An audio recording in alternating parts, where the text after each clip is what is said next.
Welcome to Health and Wellbeing Live, sharing knowledge and experience from Nottingham City, keeping people informed about issues, people and services, supporting health and wellbeing in the City of Nottingham.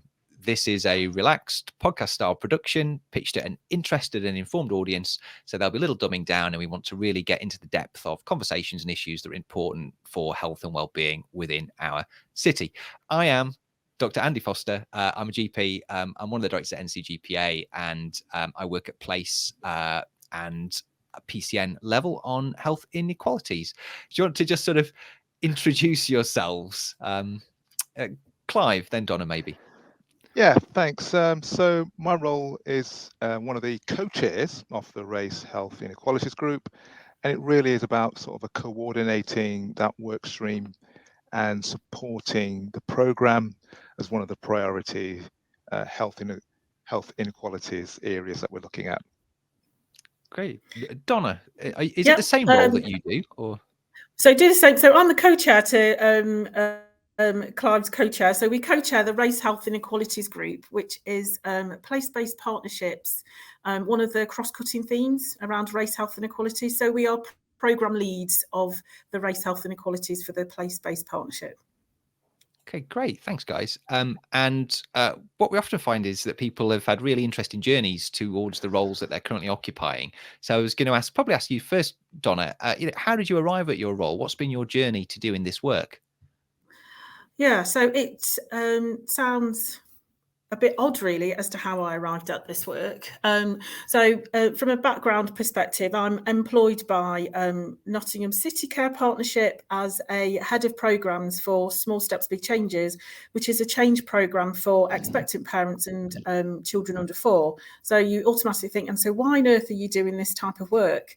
And basically, it all started with the Black Lives Matters, George Floyd in that time, and COVID in that time where what I reflect on now, I was sort of head down, just do your job, don't think about all of the wider factors within that. And it just brought into light, actually, this is a significant piece of work that I need to be involved in. Otherwise, I have no hope. So I was looking for different opportunities of where I could make a difference, and had the opportunity to become a co-chair alongside Clive around health inequalities for the place-based partnership. And it's gone far beyond what I imagined it was going to be at that time. So I feel really privileged to be in the position, and have worked hard alongside a lot of people to, get us to where we are now. And Donna, what's your kind of professional background? So sometimes people come on and they're nurses or doctors, or they've taken a more administrative route. So what's your kind of professional background? Yeah, so I have no medical experience in any way, shape or form. So my professional background is from an early years perspective. So I'm an early years, I was an early years practitioner, but I'm I've got a BA honours in early education, and then I've moved more into from a systems change perspective. So I've worked for a very long time in Nottingham City Council, prior to being with Small Steps, Big Changes, around the early years agenda, children's centres, family centres, youth and play teams as well. So from that health, social and care perspective. Great. So I'm going to move on to Clive now. So Clive, how did you arrive at this role? What's your journey? So my journey's a long one, as I think about my age. But more seriously, I've always been very passionate about inequalities. As a black male growing up in the UK in the 70s and 80s, I saw the different types of inequalities that was happening predominantly to black people, whether that was through school, through college, through going to university. And I've always been passionate about that. I actually, funnily enough, I wanted to be in the medical profession. I had ambitions to be a pharmacist. So I studied chemistry.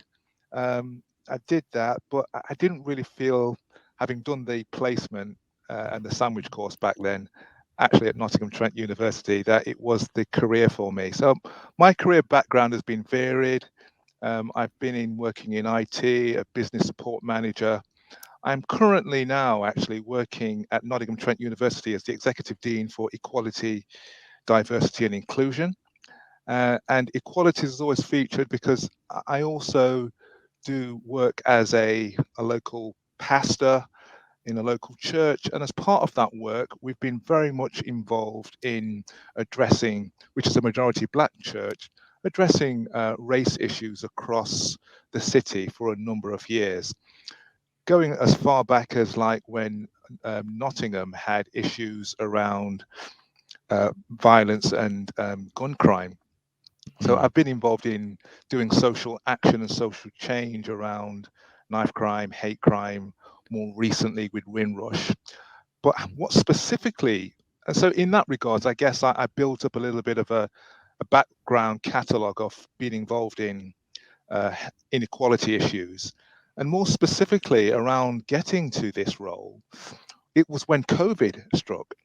And as a result of that, one of the kind of outcomes was that, you know, in every, as it were, city, as it were, there was a requirement for civil society to be engaged through the local authority to know exactly what was happening to communities as a result of COVID. So right during that lockdown period, I was asked to chair a group which was then known as the BAME, as it were, BAME support subgroup, that was brought together many different sectors, and it was effectively looking at what was affecting diverse communities in Nottingham as a result of COVID. It then emerged that, as well as all those things like employment and schools, and one of the big factors that was affecting was to do around the health issues and the disproportionate effect that was happening. So the place-based partnership got more involved in this group and said, why don't you come along and support and help direct in a more specific way around the place-based partnership and share the race health inequalities group. And hence I got involved in that and worked alongside with Donna to more specifically tackle and address the race health inequalities more broadly in Nottingham. Good, thanks, Clive. I think that's brought us up to the current day and your current activities. I was going to ask, this feels like it's almost a silly question, but I guess there are no silly questions. And sometimes the answers from experts are different to what we assume they might be. So I was going to ask, actually, what does health inequalities mean? What do we mean when we talk about that, you know, here in 2023? Well, I mean, I'll kick off and then I'll get Donna in. I think Donna mentioned something when she talked about being very passionate about the issue of race inequality. I think the landscape in the UK is that we've been working to address race inequality because you know, we've got a number of different backgrounds, relationships to the UK from people from Africa, from the Caribbean, who see the UK as their home and expect to get the same level of services. But unfortunately, the reality is that there are disparities based on a person's skin color, based on race, based on racism. And, you know, we know the figures, unfortunately, the data's already there, whether on every indices, when you look at health, whether that's maternity, whether that's to do with hypertension, just engagement in health services, minoritized and black people are not engaging, are not getting the level of service. And it's based on those systemic and institutional structures that are still causing barriers for, on a racial basis, for engagement on health, which has a really poor outcome for black people specifically. We saw this graphically with COVID in terms of how proportionately people of color were disproportionately dying. The excess mortality was up in our communities. And so race inequality has a really broad remit, and specifically health inequalities show us that there is something in the system that needs to be addressed as within the wider society of tackling race inequality. So I think that's where we would see it. I don't know what you think, Donna. Can I ask just a follow-up question? Actually, because you talked about institutional racism, and again, that's a term that people hear a lot. But I was just wondering if you could explain specifically what we mean by that when we talk about institutional racism. Yeah, sure. So every institution will have processes, it will have systems, it will have ways of working and ways of doing things. And unfortunately, what does happen is that these very systems, processes, in a way, are actually barriers to engagement with recognizing people from different backgrounds and different cultures. And so from it, for example, the way that information is shared with regards to people from different communities, whether that's to do with language, whether that's to do with culture. Sometimes some of these systems assume so many ways of engagement. So institutional or systemic racism, it's about how the systems that are in place are actually not working for everybody, and in fact are a barrier to engagement and also actually delivering services, which is actually negatively impacting on that particular group. So I think these are some of the types of inequalities that we're dealing with. It's not just the overt, and sometimes it's sometimes more covert or implicit as well. Yeah, I think it's a really useful concept to understand. I think how there's still a lot of distance to go in terms of tackling racism, because I know sometimes you can sort of sit in your organization and think, actually, the individuals I work with don't consider themselves to discriminate on race, and they maybe don't feel that they do, but that doesn't mean that that the job's done, because actually there are those things just in terms of the processes and that those kind of invisible misconceptions, prejudices that we have, that there's still a distance to go in terms of making our services, welcoming and equitable for everybody. So I found that personally like a really key concept. Donna, I don't know if you've got any more to sort of talk about in terms of what do we mean when we talk about race inequalities, as they sat here in the 2020s.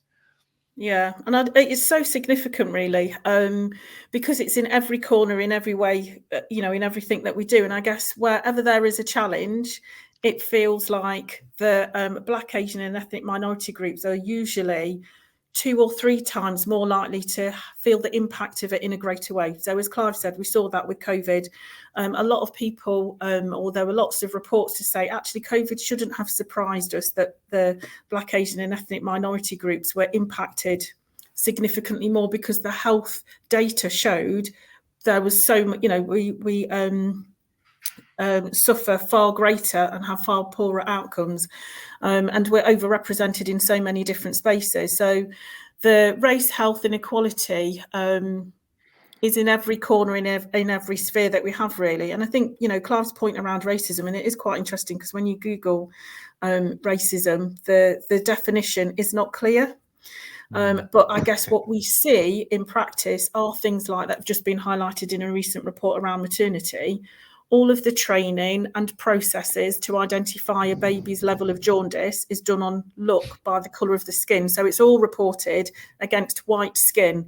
Therefore, that in itself creates a lack of awareness, understanding, and the impact in the cases around jaundice. So there's so many different bits that are built on historical knowledge, experience, and then you have to look at the representation of people who made some of those decisions and some of those policies that probably wasn't co-produced or hadn't thought about some of the diversity that we've got.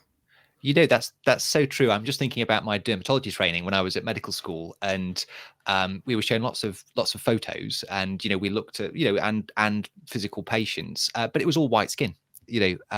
and all the text, most of the images in textbooks are of white skin. And then when you come to work with a more diverse population, it is difficult, and you don't have the same sort of knowledge base or experience or pattern recognition with different types of skin to deliver the same standard that you would to somebody with white skin that you're used to and have been trained to deal with.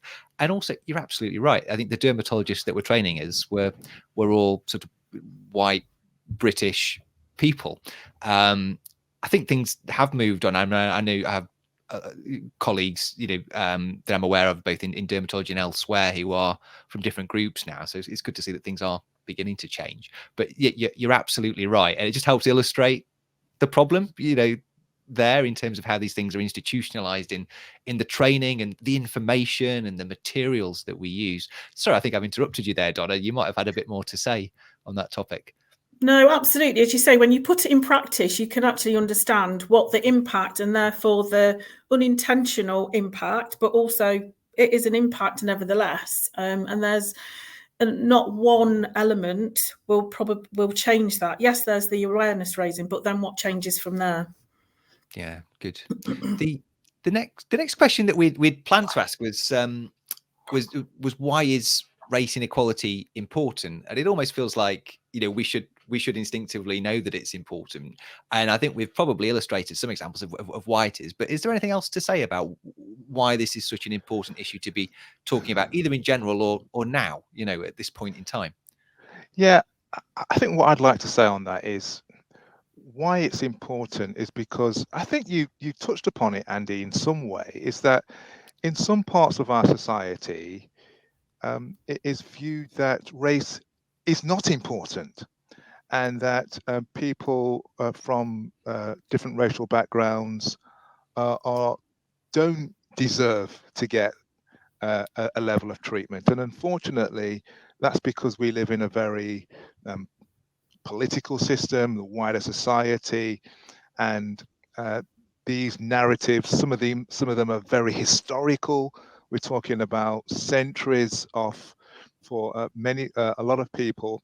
And I know sometimes people resist this and don't kind of like to kind of hear it, but it's about the difficult conversations of why it's important, right through from slavery to empire, colonialism, to discrimination, and race laws. I think one of the things that in the more modern times has helped us to understand why it was important, race inequality, it was the actual murder of George Floyd. And that happened during a pandemic, a worldwide pandemic. And there was a national worldwide health crisis. And you know what? Despite that, people from across the globe came out and said, enough is enough. This is not right how people from a different racial background should be treated. Because for the first time for a lot of people, they could see through the tragic murder of George Floyd an image played out of what racism is about, and that is those power dynamics, an institution oppressing someone from a different racial background. And I think during the pandemic, because of the naturalness of being in lockdown, people for the first time were forced to address the issue of what does institutional systemic racism look like as a result of George Floyd. And many organizations decided to say, we're going to put out statements, and we don't want to just put out statements and says we're an inclusive, we want to address it, but we want to do something about it. So I think that ironically, through a terrible health crisis that we were all in, it showed the importance of racism and inequality in addressing that. I mean, if you think back to the pandemic, certain groups refused to take the vaccination, and we were certainly involved as part of the communities and majority black-led churches working with other groups to say, how can we engage? How can the system engage with these communities to actually get on board? Such was the lack of trust and confidence. And I think that's why it's so important, because we need to recognize that for some communities, there is a great lack of trust and confidence. And as a result of that, they are suffering disproportionately from a health perspective. Yeah, it's really interesting you talking about George Floyd. I think I'd forgotten that had happened at the same time as the pandemic. For some reason, they feel separate in my mind. But yeah, I think everybody remembers that. And I'm sure if people don't remember the name, and you'll correct me if I'm wrong, Clive, but that was the African-American chap in, I forget where it was in America, in Minnesota, who was essentially killed by police officers who knelt on him and restrained him, and he said, "I can't breathe." I think that's one of the statements that I remember from it. I think I've seen it on posters or T-shirts. "I can't breathe," and he said that to the police, and they still restrained him, and he couldn't breathe and he died. It's absolutely dreadful, but you know, raised awareness of these issues, and the Black Lives Matter movement sort of came from that, if I remember. Donna, did you have anything to add about why it's important? It almost feels like it goes without saying, but I think we should ask the question here. But I do think, as Clive said, what that did, it created a movement where this problem that people may have thought was a problem for Black people was very much seen as a problem for society. And I think that's what we saw with the response to when George Floyd died. It wasn't just Black people who were protesting. And as you say, it was globally. It didn't matter that it happened in America to a Black man, you know. It was actually seen as that this just cannot happen. You know, something needs to change. And I think bringing it back, you know, going from Minnesota to Nottingham, what does that mean to us? Well, we've got 43% of our population who are diverse. So if we're not acknowledging the difference that means in the way of care and experience and what we need to do, you know, with the public money to make sure that services are equitable and that experience is good, whoever you are, then we're certainly missing an opportunity to give people the services that they deserve, but equitably, and actually be effective about the way that, you know, the finite resources that we've got are used. Yeah, absolutely. And it's good to bring it back from Minnesota to Nottingham. And our next question was, what are the challenges in this field, in this area where we are, you know, in Nottingham? What are our challenges around race inequality and health in Nottingham? So I think one of the exciting things is that when we did respond to addressing race health inequalities, specifically with the Race Health Inequalities Group, at the same time, the Place-Based Partnership, one of its major priorities was addressing race health inequality. And there was this work stream to actually address this as part of the Nottingham Place-Based Partnership. And because there was a recognition, reports had been done. And myself and Donna always kind of talk about there's always lots of data. And, you know, the data was there again to talk about lack of engagement from people from racial backgrounds. Commission services just didn't seem to be hitting these communities as well. So there was in place a target with some objectives to be looking at how can we address in Nottingham race inequality or health inequalities in general, actually. Back then it was broadly just health inequalities with regards to communities accessing health services, with regards to the commissioning process. I mean, that goes back again to how are we addressing commissioning from a systemic point of view, and how are we recognizing that there are some communities that are operating on probably low staff, low budget, and are trying to address health inequalities from a specific community point of view, and trying to add value to the system, but don't feel supported as well. So those were some of the challenges in this area. And I think we recognize that this could not be solved, as Donna rightly says. This is not just one community's problem, and therefore it's one community's problem to resolve. And we recognize that there was a need for co-production, for bringing people together, and working collaboratively to address the issue. And some of the challenges, we know they still remain. But the important thing is that we had to bridge those challenges by taking some kind of solution-based approach. And Donna, when we were preparing, we talked about the issue of how services engage with diverse communities, sort of being part of this challenge in terms of improving health outcomes. In sort of ethnic minority groups. Can you speak to that at all? Many people listening might run services or be part of delivery. Yeah. What do we mean there? I think that one of the key challenges is the enormity of the problem. And even when you break it down into small bite-sized chunks, it can still feel a little bit overwhelming. So that bit around engaging with your communities can be difficult in terms of having the resource or prioritising the resource to see that as important in the first place. As Clive said, around commissioning, what services have we commissioned? How much have we assigned in the first place for engagement? So, does the project scope allow that to happen? Yeah, I do think there is that opportunity. If that's not prioritised, it won't happen. You won't hear the voices of communities in the services that they're receiving, and therefore you can sometimes go through this cycle of these communities are hard to reach. We then have to find funding to help to reach them, and therefore you go round in this circle of actually not making any difference in the first place. So some of the challenges, which on the face of it might seem quite simple to resolve, they need a whole range of things in place to make them happen and make them effective. And I would say one of those key challenges is, as Clive said, there is a lack of trust in communities in receiving services. And also those providing the services don't necessarily have the resource, confidence, opportunity or strategic support to prioritise those user voice, and having a diverse voice is really key in making a shift and a change and a transition.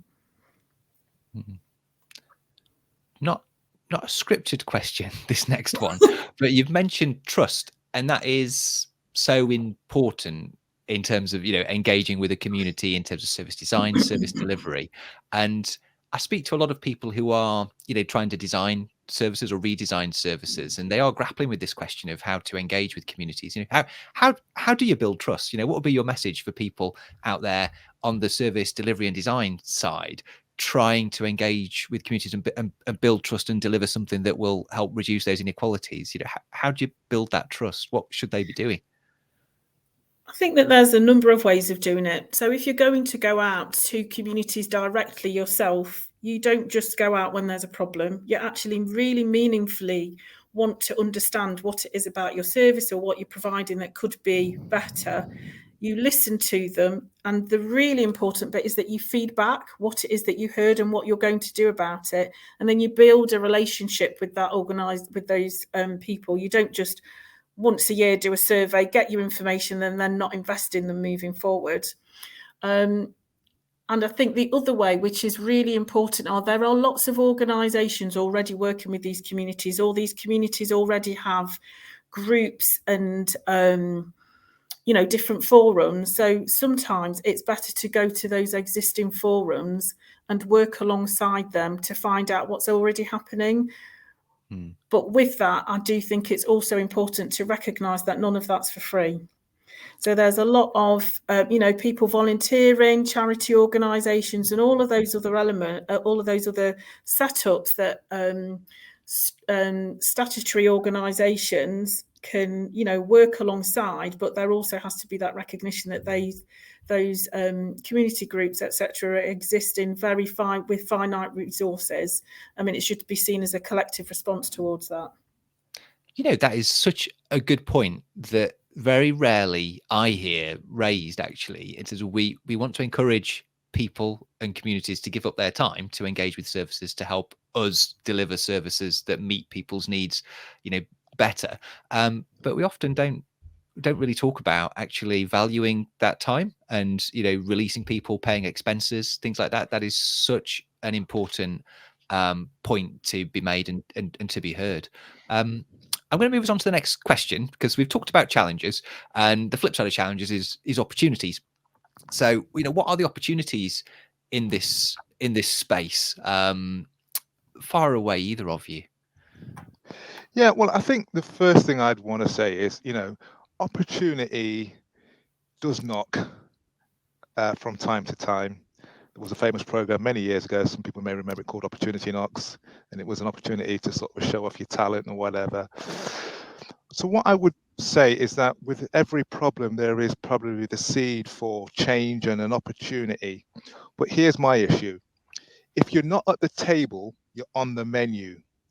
So it's really important that you seize the opportunity to be present and to be inclusive in designing the problem.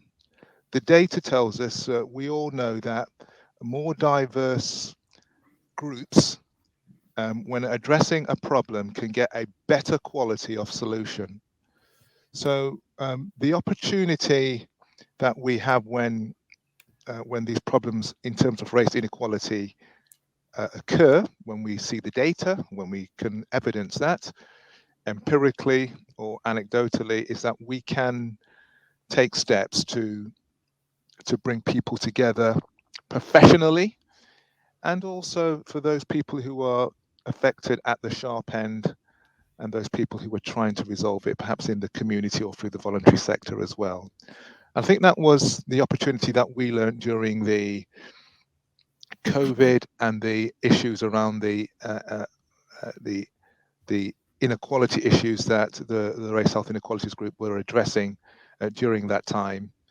And there are certain characteristics that are needed in terms of courage, curiosity, and awareness raising. But one of the things that we did is that we had to come up with with some kind of product or solution, and one of those was the maturity matrix in assessing what the problem was, and hopefully using that as a tool to take the opportunity to address the inequality. I'm going to ask you about the maturity matrix in a minute, Clive, but I just wanted to just say I love that statement about if you're not at the table, you're on the menu. That is fantastic and works for so many situations. You need to get around the table, otherwise you're going to get gobbled up or at least steamrolled out of the way. Love it. And also you touched on something else about getting the right people in the team to solve the problems. And I've done I've read a little bit around like forming the right teams to solve a problem, and increasingly what I'm seeing is that actually evidence that diverse teams make better decisions than very monoculture teams or boardrooms or groups of people making decisions. And so I think actually there's a huge opportunity there, isn't there, just to increase the diversity of people around the table. We get better decisions for everybody, including minority groups. I thought that those were just fantastic points. I just wanted to mark them, Clive. Donna, do you want to say anything else about the opportunities? And then I'm going to ask you about the matrix, because I'm really keen to hear about that. Okay.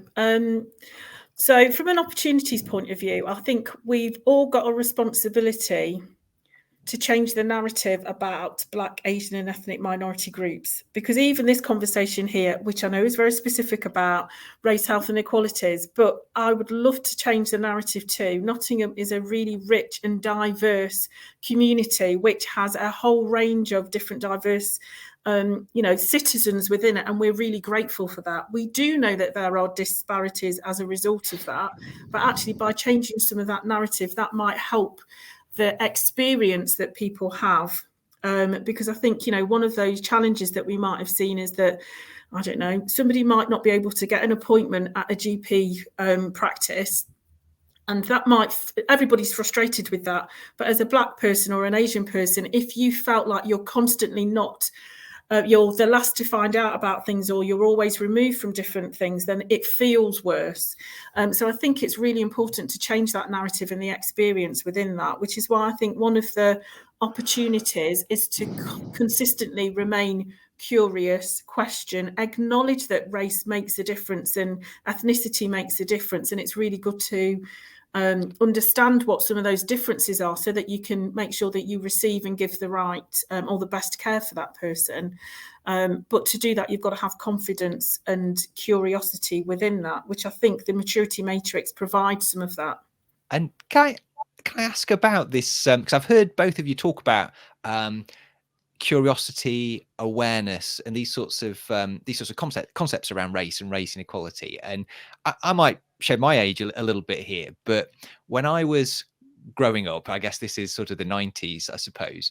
So the attitude towards handling race issues was sort of say, oh, everybody's the same, you know, nobody's different. We're almost that we ignore it. And I guess the danger there is that there are these institutional things that really we need awareness of in order to counteract them and rebalance, that you just kind of you're not going to see if you ignore it. And I'm hearing sort of quite different, something that feels like a different message. You know, has that message changed and evolved over time, or am I just sort of imagining something here? Donna or Clive? No, I think that you're right. I think that it very much was treat everybody the same, where actually you need to treat everybody as an individual, and then they get a good service. You know, we've got the ICP have got the ICS strategy, and one of their principles is equity in everything. So, you know, if you should be start at this level playing field. How do you get to the level playing field? Somebody might need 4 blocks, somebody might not need a block. You know, it's that type of thing of you have to acknowledge an individual's difference to give them an equal experience. You know, Donna, I think we've seen the same picture there of the people looking over a fence at a baseball game, and in the first picture, people are different heights, so they've got different kind of inbuilt needs because they are different heights, and they're all stood on the same box, and someone can see way over, someone can just see over the fence, and someone still can't see over the fence because they're quite small in stature. And they say, okay, that's kind of the older way of looking at things in terms of treating everyone the same, giving everybody one box. And in the second picture, it's the same fence, but the person who's really tall, they don't need a box, so they're treated differently. They don't get a box, but they can still see over the fence. They get a good outcome. The person in the middle, they just still have their one box. They can see over the fence, and then the final person who couldn't see over the fence on one box now has 2 boxes, and they can see over the fence as well. And that's kind of it's sort of inclusivity, isn't it? We're looking for equality of outcome rather than equality of access. Yeah, and I've seen that picture taken a step further where the fence isn't even there.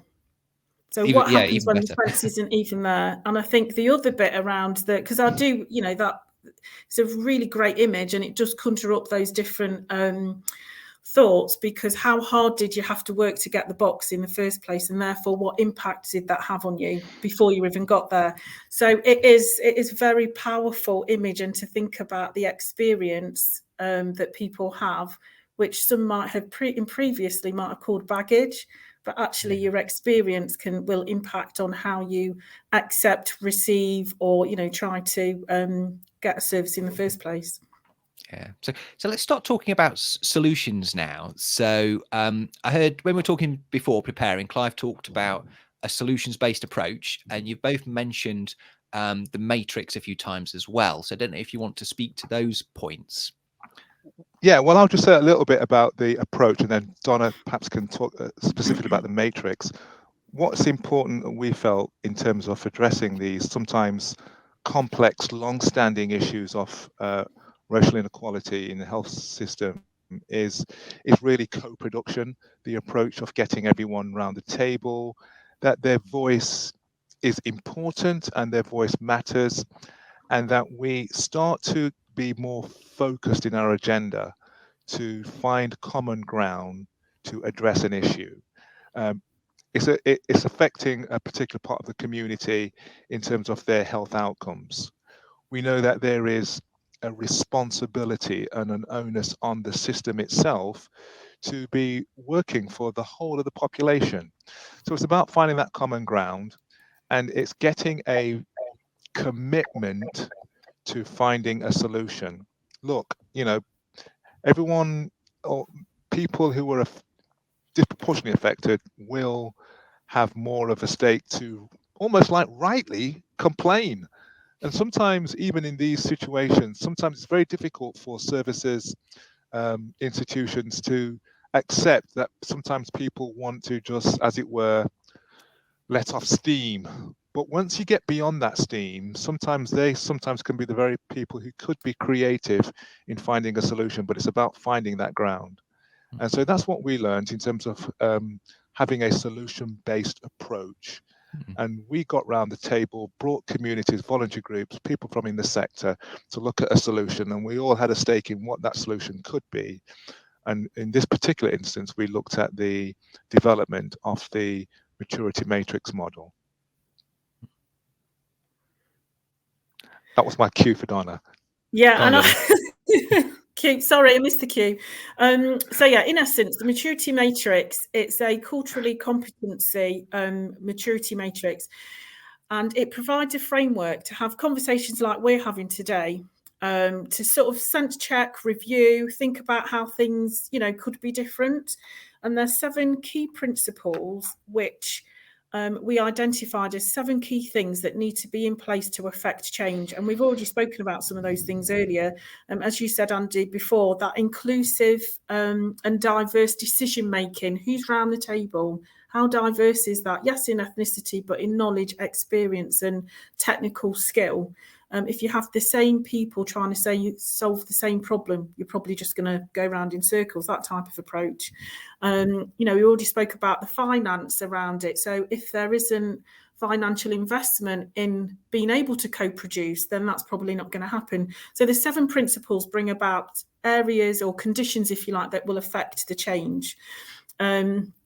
And then the self-assessment element of it is moving from emerging right through to thriving. So, for instance, around the engagement of it, it might say that you speak to 1 or 2 people from ethnically diverse communities, and you say, "Yeah, I've done my.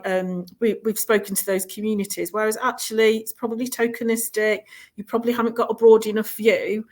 And you only did it once in a process, whereas from a thriving perspective, you would maybe have a whole network of groups and individuals who you consistently co-produce with alongside. They're part of the evaluation. They understand the different services that they're talking about. So it takes you through the steps. And what it certainly doesn't do is make you create a situation where it feels overwhelming, because it's bespoke and it's very much used in a way that enables you to have the conversation. The maturity matrix isn't about achieving a certain score. It's about identifying where you're at and then helping you think about where you'd like to get to and how you might get there. And that will probably be over a longer period of time. It's sort of, you know, Clive's already shared one of our mantras almost around, if not you, who, if not now, when. One of the other things, this is a forever journey. So and actually, if you see it in that way and you continue to have that curiosity, then you will continue to do better than you did yesterday. Yeah, I really like some of the language that's being used around this. You know, if not you, who, if not now, when. And I like the idea of a forever journey. You know, some jobs are just never done, are they? You know, things can always be better, and things always change and evolve. And Clive, you'd also said if someone had said this is everyone's business as well at the beginning, which leads me into a question I had actually, because so I'm sat here. Some people might be listening, so they might not be aware. So I'm not from a Black, Asian, minority ethnic community myself. I would identify as being white British, really, but I do want to support this agenda, and I think I get it, and I want to improve things. So the question from people like me would be actually, how can we help support this agenda? You know, how can we be impactful in this space as well? What would you sort of say to people like me out there listening? Well, I would say be a friend to address inequality, you know, and see that from it is the right thing to do. And if you struggle with that from it's the right thing to do, see that as professionally it is the right thing to do. Professionally, the whole service is saying that equality, diversity, and inclusion is an important part of how we administer service. So it gets into this allyship approach to it as well. And my recommendation, and what I would say is how am I contributing positively to this agenda?